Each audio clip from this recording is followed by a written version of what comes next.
that's a good question.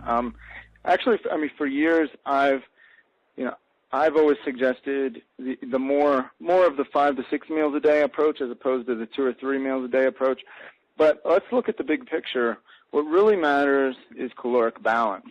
Now, there is something to be said for, if you're eating 2,000 calorie meals, there's a hormonal aspect to that too. Again, your body's got to handle a lot of food all at once. Your insulin could shoot through the roof, things like that.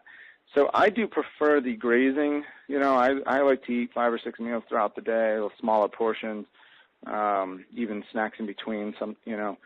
A lot of that sometimes. I kind of eat when I'm hungry and listen to my body. I don't try not to overeat. If I feel satisfied, I stop. I mean, some common sense stuff there. But, in terms of the 5 or 6 versus 2 or 3 a day, big picture, caloric balance is what matters. But I've found that people do seem to do better when they eat smaller meals throughout the day. And looking at the questions you gave me, there was actually some requests. People wanted some specific examples, like John from Australia, wanted, Mike, what do you eat? What's your typical day look like? And like for me, I can say just what I've been eating this week. My typical breakfast, I get up, I make some eggs. Sometimes I'll make them over easy, or sometimes I'll make them scrambled, and I put a lot of veggies in them. I'll have 3 or 4 whole eggs. I say whole eggs because I'm a big proponent of whole eggs versus egg whites. I have a whole article on that on my site, but basically all the nutrition's in the yolks. Almost there's tons of vitamins and minerals and antioxidants in the yolks, and if you're just eating the whites, you're not doing your body a favor. So I have eggs with a lot of veggies. This morning I had that with some grass-fed bison sausages that I found. I found some great tasting sausages. I had some sprouted grain toast with some almond butter and a little bit of jam on there. A lot of times for a mid-meal, I make these batches where I mix yogurt and cottage cheese with nuts and berries. And it sounds kind of weird to some people, but I love it. And everybody that's tried it usually loves it too.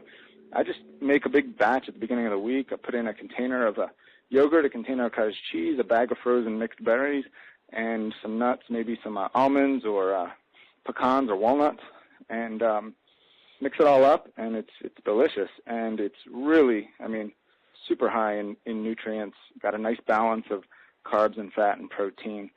So that's a great example. A lot of times, like mid-afternoon when I might just need a snack, maybe a couple hard-boiled eggs, some veggie sticks, stuff like that, or a piece of fruit, maybe an apple with some almond butter or cashew butter or peanut butter, something like that. Good examples. Like I mentioned before, dinner, I like to stick to some kind of meat, whether it's beef, fish, or chicken, or something more exotic. I get some game meats sometimes, and veggies and a salad. And then they asked about what's a good late night snack. Again, late night snack, I usually go a little lower on the carbs. Just some nuts, things like that are great. Cottage cheese is great. Just some ideas there. But I did want to throw that in because I saw some people wanted some examples too.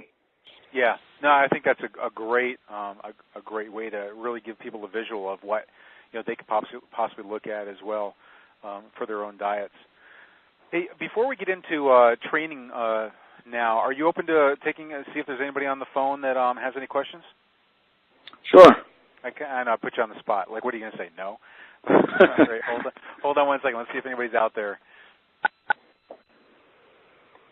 Okay, I've unmuted the line. And is there anybody that's on the phone tonight that has a question for Mike? Don't be shy. Okay, if nobody has a question, I'll go ahead and mute everybody again.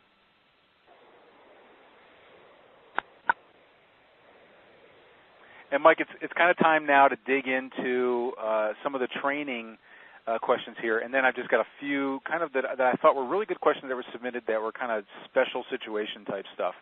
Let's talk about training. And I got a lot of questions in this. We can probably summarize this, just kind of lead it all into what is your recommendation for training. But